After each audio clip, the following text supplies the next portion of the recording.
Salam Outsiders. Bon, la famille, écoutez, on l'a attendu quoi. Cette Ligue des Champions, on l'a attendu. Ce match, on l'attendait. La Saint-Valentin, on l'attendait. Voilà, ça est là. 3-1. Maintenant, il faut se poser des questions. La première question que je me pose, si j'avais été fan du PSG, c'est de savoir 222 millions, 180 millions, finalement, ça a amené quoi aujourd'hui? C'est ça la question qu'il faut se poser. En première mi-temps, 222 millions, c'est-à-dire Neymar. Neymar, on s'attendait à ce qu'il fasse un gros match. En première mi-temps, Neymar avait l'occasion de tuer le match. Neymar, en première mi-temps, il aurait pu donner des bons ballons à Mbappé. Neymar, en première mi-temps, il aurait pu donner des bons ballons à Cavani. Combien de fois en première mi-temps, vous avez vu Neymar porter le ballon sur le côté gauche, être en 1 contre 1 face à Nacho, passer Nacho, avoir l'opportunité de pouvoir piquer vers le centre, faire une passe à Mbappé, il ne la fait pas. Aujourd'hui, en première mi-temps, il y a beaucoup de choses qui sont passées comme ça. Pourquoi? Parce que Zidane arrive en 4-4-2. Encore une fois, Zidane... Ça fait très longtemps qu'on n'a pas vu Isco jouer. Vous êtes d'accord? Les fans du Real, on sait. Zidane, ça fait longtemps que ces temps-ci, ça fait 3-4 matchs qu'il ne fait pas jouer Isco. Il met Isco sur le banc, etc.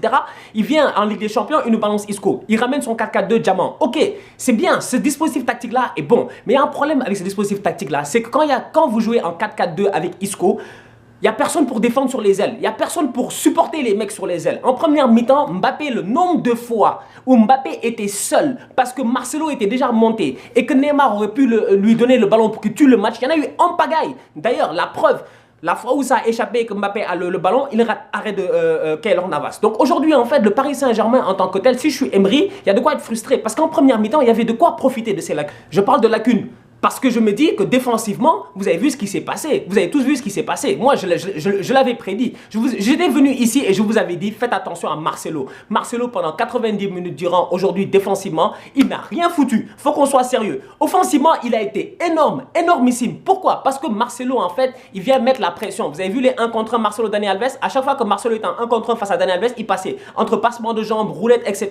Donc aujourd'hui, tu te rends compte que cet apport offensif-là est bien. Et en deuxième mi-temps, ils l'ont exploité puisqu'il marque. Paris, ils vont avoir d'énormes regrets. Ils auront d'énormes regrets. Pourquoi ils auront d'énormes regrets? Parce que je pense que Emery va rentrer dans le vestiaire et va se dire mais pourquoi on n'a pas profité de la première mi-temps les mecs? Pourquoi on n'a pas profité de la largeur qu'on avait en première mi-temps? En première mi-temps, vous le voyez tous. Je suis venu, j'ai fait un débrief à la mi-temps du match et j'ai dit qu'au milieu de terrain, Paris se faisait bouffer mec au milieu de terrain. Lo Celso, il était à la ramasse.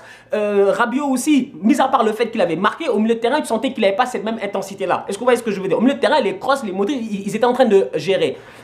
Mais sur les côtés, il y avait de l'espace. Sur les côtés, il y avait de l'espace. Neymar, il a eu ses occasions. Il n'a pas concrétisé. Cavani, porté disparu. On ne l'a pas vu. Bon, je ne sais pas. Si vous l'avez vu, dites-moi. Finalement, tactiquement, moi, je suis content. Pourquoi? Parce que si tu as suivi mes derniers débriefs, tu te dis, bon, finalement, Stan, sur 3, il en a eu 2. Pourquoi? Parce que moi, je suis venu. Ça fait plusieurs semaines que je milite. Je milite dans chaque débrief. J'ai dit, il fallait que Kimpembe joue. J'ai dit, c'est pas possible. Tu ne peux pas me faire jouer Thiago Silva à Santiago Bernabéu dans un match aussi important. Finalement, Kimpembe a joué. Kimpembe, il n'a pas déçu. Pourquoi il n'a pas déçu? Parce que Kimpembe a été solide pendant 90 minutes durant. Marquinhos, la même chose à côté. Marquinhos fait une erreur. Il fait une erreur, mais il la paye cash. Pourquoi? Parce que je vais venir sur lui. Ah, sincèrement, il est fatigant. Mais Cristiano Ronaldo, que tu le veuilles ou non, la Ligue des Champions, c'est sa compétition. Le mec, aujourd'hui, parce que j'ai vu des gens qui disent, ouais, Ronaldo, le ballon lui est tombé dessus. Le ballon ne lui est pas tombé dessus, hein. Il a mis un coup du genou. Attention, vous avez vu l'ajustement du corps. Le ballon traîne. Marquinhos rate son dégagement. Le ballon traîne et Ronaldo, il vient, il met un coup du genou quand même. Tu vois, à la Zlatan, là, comme ça. Derrière, sincèrement, j'ai envie de dire, Ronaldo, aujourd'hui, il a fait son match, il a fait ce qu'on lui demande de faire. Aujourd'hui, Ronaldo, c'est plus le mec. Moi, je ne m'attends pas à ce que Ronaldo fasse 4 passements de jambes, qu'il dribble des mecs comme ce que Neymar a fait durant le match. Je ne m'attends pas à ça de Ronaldo. Je m'attends à ça de Ronaldo. Si tu vas voir mon débrief de dimanche passé, j'ai dit une seule chose. J'ai dit, si Cristiano Ronaldo est aussi bien placé qu'il a été le week-end passé, il va marquer face à Paris. Qu'est-ce qui s'est passé? Qu'est-ce qui s'est passé? Il était juste bien placé. Il a toujours été bien placé. Et c'est ça en fait. C'est ça qui fait Cristiano Ronaldo. C'est ça qui fait l'altruisme Ronaldo. Il marque son 11e but en 7 matchs en Ligue des Champions. Encore une fois, la Ligue des Champions, c'est sa compétition. Asensio, sensationnel, sincèrement. Asensio, il fait une très belle rentrée parce qu'Asensio, il rentre, il crée les 2 buts, il fait 2 passes d'ess parce que c'est lui qui crée le centre, bon, qui fait le cafouillage. Marquinhos rate son dégagement et puis Ronaldo marque. Et puis derrière aussi, Asensio, c'est lui qui fait le 1-2 avec Marcelo. Donc aujourd'hui, sincèrement, Asensio, lorsqu'il fait sa rentrée, elle est très très bonne. D'un autre côté, Gareth Bale, bon, il est rentré, on l'a pas trop vu. Mais le simple fait que psychologiquement, il soit sur le terrain, ça a quand même empêché Yuri Berchiche de monter. Parce que Berchiche, j'avais parlé de lui, j'avais dit qu'il fallait que Berchiche joue aussi, j'avais dit que Kurzawa ne peut pas jouer. Ça aussi, c'était une prédiction que j'avais faite, finalement, c'est arrivé. Et Berchiche, il a fait un très très bon match aujourd'hui. Si tu l'as vu sur le côté, tu l'as vu. Berchiche, à chaque fois que Neymar avec le ballon, ce qui permettait à Neymar de rentrer, c'est parce que Berchiche faisait la course pour prendre la profondeur. Jamais vu un mec faire autant d'efforts. Kurzawa n'aurait pas fait autant d'efforts. Kurzawa, c'est un paresseux. Kurzawa n'aurait pas fait autant d'efforts. Berchiche, il s'est donné. C'est-à-dire qu'il monte, mais il sait que Neymar ne lui fera pas la passe. Il le sait. C'est arrivé d'ailleurs une fois, il fait le centre et malheureusement Mbappé et Dani Alves ont raté le coche. Bon, 3-1, on va être sérieux. Moi je pense que le Real, ils ont fait le plus dur. Moi je pense que le Real, sincèrement, vos affaires sont bonnes. Les gars, là c'est tranquille quoi. Parce que là je me dis, bon, 3-1, certes c'est la Ligue des Champions, donc il ne faut pas sous-estimer l'adversaire. On a vu des remontadas, des trucs comme ça se passer. Mais aujourd'hui, ce que le Real a montré en deuxième mi-temps, c'est ça en fait. C'est cette équipe-là qui allait battre le Bayern Munich l'année passée. C'est cette équipe-là en fait. Moi c'est ça que j'attendais de voir depuis le début de la saison. C'est ça que j'attendais de voir. C'est ça que j'attendais de voir. J'attendais de voir, est-ce que vous avez vu Zidane? Mais Zidane aujourd'hui, je l'ai vu, j'ai jamais vu Zidane agité comme ça. Depuis 2015, finale de Ligue des Champions, Real Madrid, Atlético Madrid, quand il était avec Ancelotti, Ancelotti était sur le banc, le jour là où il s'est levé, il a parlé à gauche, à droite, il était là à bouger, etc. Jamais vu Zidane aussi motivé que ça aujourd'hui sur le banc de touche. Zidane aujourd'hui, sincèrement, je pense que, et d'ailleurs tu le vois quand Marcelo marque, c'est qui qu'il vient voir? C'est Zizou. Tu sens que Zizou, le fait qu'il les ait protégés durant toutes ces semaines-là, ça a payé finalement. En fait, c'est ça que Zizou, il voulait nous montrer. Peut-être que nous, on l'a pas vu, donc peut-être que sur ce coup-ci, c'est peut-être nous les nullards tocards, parce qu'on n'a pas vu ça. Aujourd'hui, moi j'ai envie de dire une chose, le PSG pour moi, ça va être galère pour eux dans 3 semaines. Je ne sais pas comment ils vont faire, sincèrement, je ne sais pas comment ils vont faire. Pourquoi? Parce qu'aujourd'hui, Nacho, il a souffert un peu face à Neymar. Dans 3 semaines, ce sera Carvajal qui sera là. Tu vois ce que je veux dire? Défensivement, aujourd'hui, Sergio Ramos, il a fait un très grand match. Tu sens que le mec est en confiance. D'ailleurs, Ramos, Ramos a 4 pieds. Il faut qu'on soit sérieux, Ramos a 4 pieds. Parce que je ne sais pas comment l'arbitre n'a pas vu la main. Ramos, il fait ça.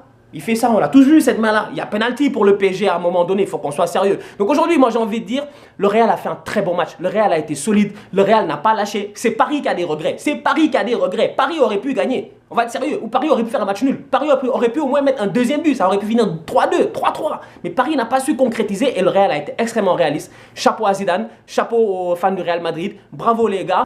Une dernière chose, juste pour rire, les gars, vous n'avez pas eu peur quand vous avez vu Théo Hernandez en train de s'échauffer là? Tu sais, au début du match, quand tu vois Marcelo, il se blesse.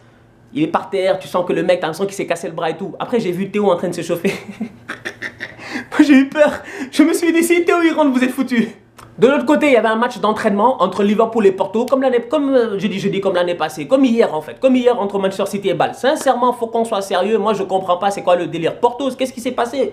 Mais qu'est-ce qui s'est passé? Mais ils ont pris 5 buts. Sadio Mané a triplé. Quand même, moi, ça m'a fait plaisir parce que j'ai vu le triplé de Sadio Mané. Honnêtement, voilà, vraiment 3 beaux buts. Bon, le premier but, le gardien, il fait une bourde, mais sinon, Mané, sérieusement, il a géré parce que Mané, ces temps-ci, il galère un peu. Tu vois, toute la lumière est sur Salah. On parle que de Mohamed Salah et de Roberto Firmino. Mané, il vient, il plante un triplé en Ligue des Champions, il gagne 5-0. J'ai envie de dire la même chose que j'ai dit hier pour Manchester City. Klopp, dans 3 semaines, il peut faire tourner. Dans 3 semaines, il peut se permettre de faire jouer des Oxlade-Chamberlain, des Lovren, je sais pas, comment ça s'appelle, des Matip, des trucs comme ça. Tu vois, à un moment donné, je pense que Klopp, il peut faire tourner parce que là, 5-0, je pense qu'ils ont littéralement un pied en quart de finale.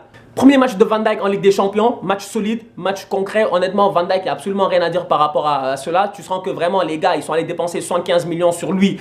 Ça en valait la peine parce que Van Dijk, c'est le genre de mec dont tu as besoin aujourd'hui. Tu as besoin de Van Dijk. Tu as besoin de Van Dijk en Ligue des Champions. Tu vois, tu as besoin de cette assurance-là. Karius, il a été solide. En fait, Liverpool a fait un clean sheet. Liverpool n'a pas pris de but, tu vois. Et ça fait plaisir. Vincent Aboubakar n'était pas là. Bon, ça a peut-être moins pesé. Mais aujourd'hui, en toute honnêteté, on va être sérieux. Liverpool, leur affaire est bien. D'un autre côté, bon, les gars, voilà, la Ligue des Champions, c'est fini. On se capte la semaine prochaine. Moi, je retourne dans ma dépression tout seul. Demain, j'ai un match contre Ostensund SK, je sais pas, Arsenal, quoi. Vous savez, bon, Europa League, quoi, les gars. Vous savez, c'est pas facile, quoi. Vraiment, tu sais, bon. Moi, je suis là, je débriefe vos matchs. Moi, il n'y a personne pour débriefer mes matchs. Tu vois, c'est galère. On se capte pour un nouveau débrief foot ce week-end. N'oubliez pas d'aller sur notre site internet lesoutsiders.com, section forum. Allez-y, faites-vous plaisir, créez votre discussion, discutez, rigolez, etc. C'est fait pour vous. Comme j'ai dit, les gars, à chaque fois qu'on travaille, on travaille pour vous. Tu vois, on est tous ensemble, tous outsiders. Donc, on continue à partager, on continue à liker. On se capte ce week-end pour un nouveau débrief foot. Ça va être chaud. On sera là, posés, tous ensemble. Potato Malorol, actually, because we've got Salah. Aha, money, money, do-do-do-do-do-do. And Bobby Firmino, but we sold Coutinho, but we've got Salah. Aha, money, money, do-do-do-do-do-do. And Bobby Firmino, and we sold Coutinho, but we've got Salah. Aha, money, money. And Bobby Firmino, but we so Coutinho.